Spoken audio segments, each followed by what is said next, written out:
होता है।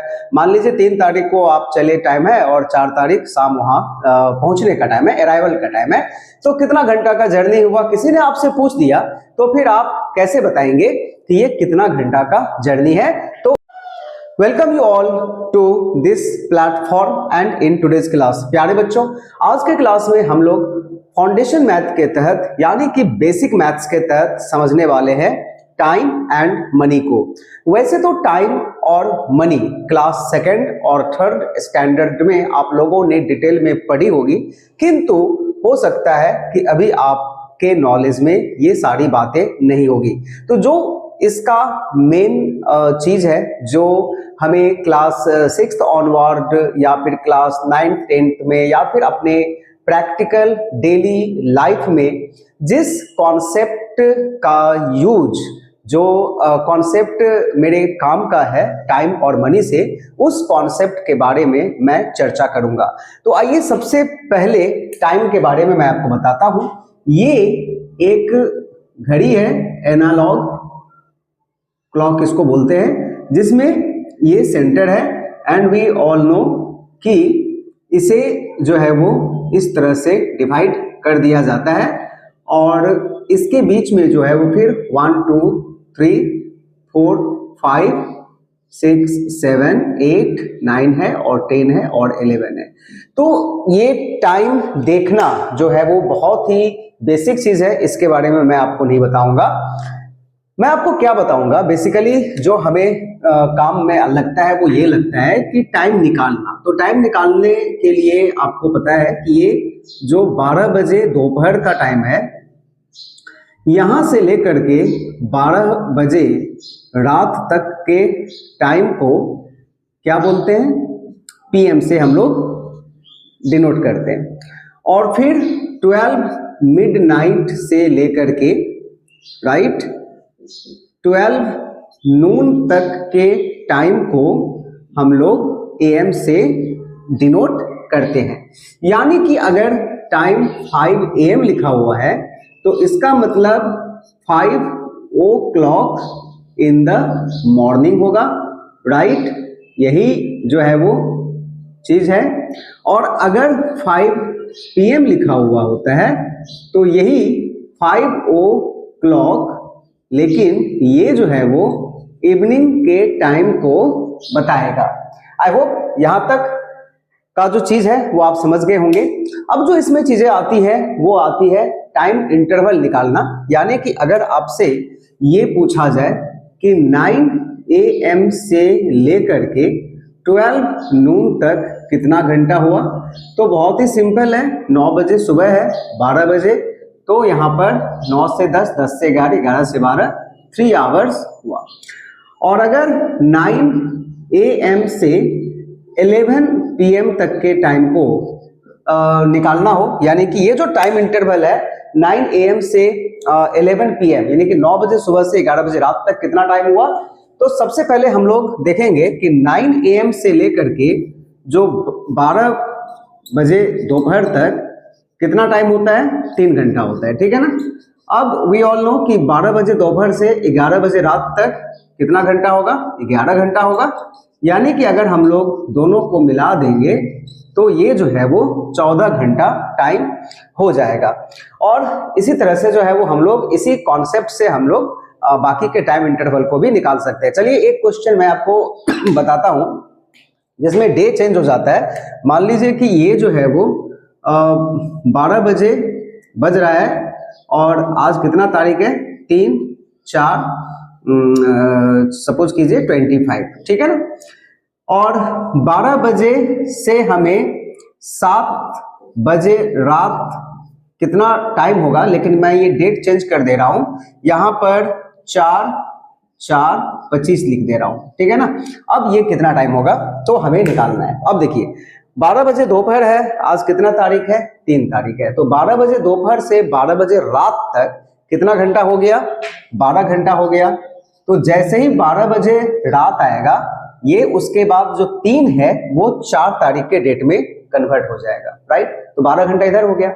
अब 4 तारीख यानी कि 4 तारीख को 12 बजे रात से लेकर के 7 बजे तक कितना टाइम होगा?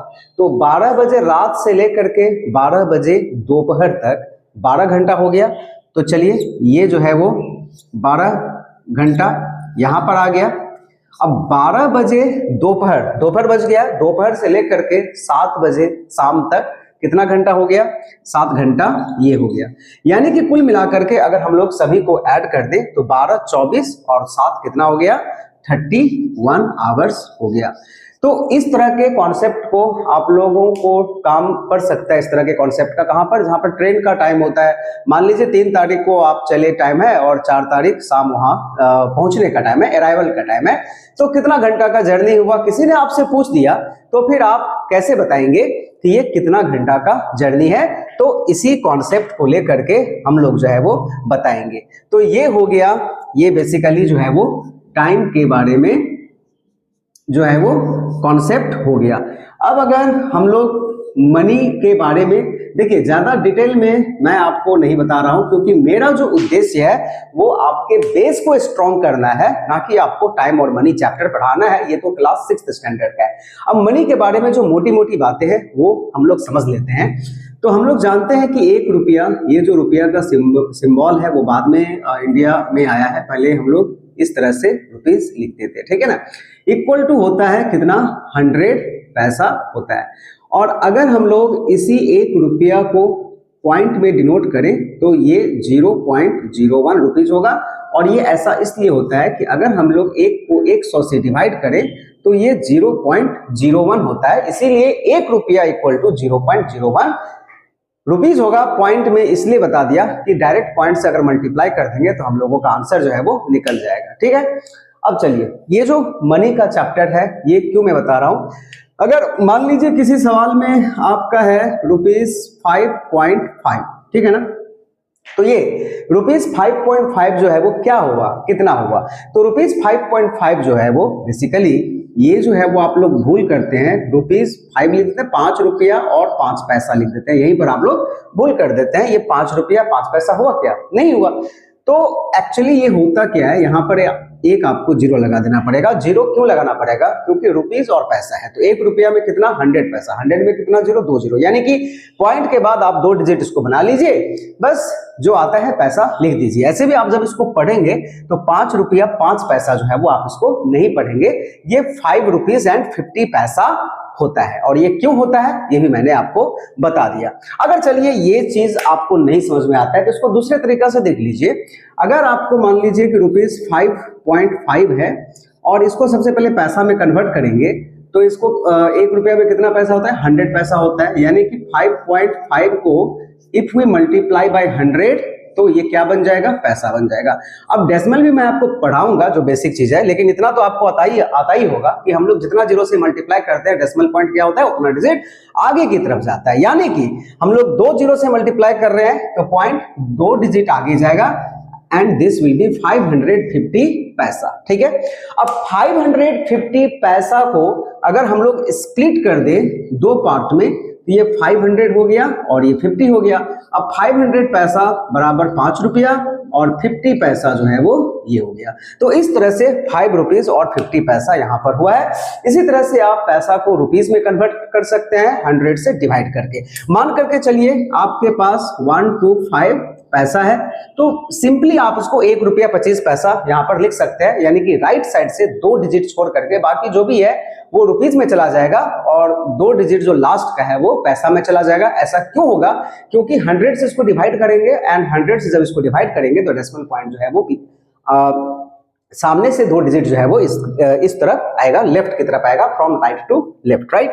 तो ये हो गया आपका ₹125 डिवाइडेड बाय 100 यानी कि ₹1.25, ये हो गया ₹1.25। हाउ वी कैन कन्वर्ट पैसा टू रुपीज। तो ये जो है वो कुछ बेसिक चीजें था टाइम और मनी के बारे में जिसे मैंने आपको बताया। अब अगले क्लास से नेक्स्ट क्लास में इसके आगे के टॉपिक का चर्चा करेंगे। तब तक जो है वो इस क्लास में जस्ट बेसिक चीज जो है वो टाइम और मनी के बारे में मैंने आपको बताया है, जो आपको काम लगता है दूसरे दूसरे चैप्टर में, दूसरे दूसरे सवालों में और हायर स्टैंडर्ड में, यानी कि 6, 7, 8, 9, 10 में और आगे भी अपने डेली लाइफ में, राइट। तो that's all for today's class. Thank you everyone for watching this video. मिलते हैं अपने अगले क्लास में एक नए कॉन्सेप्ट के साथ। तब तक आप सभी खुश रहें, स्वस्थ रहें एंड प्रैक्टिस करते रहें, because you know practice makes perfect. That's all. Thank you.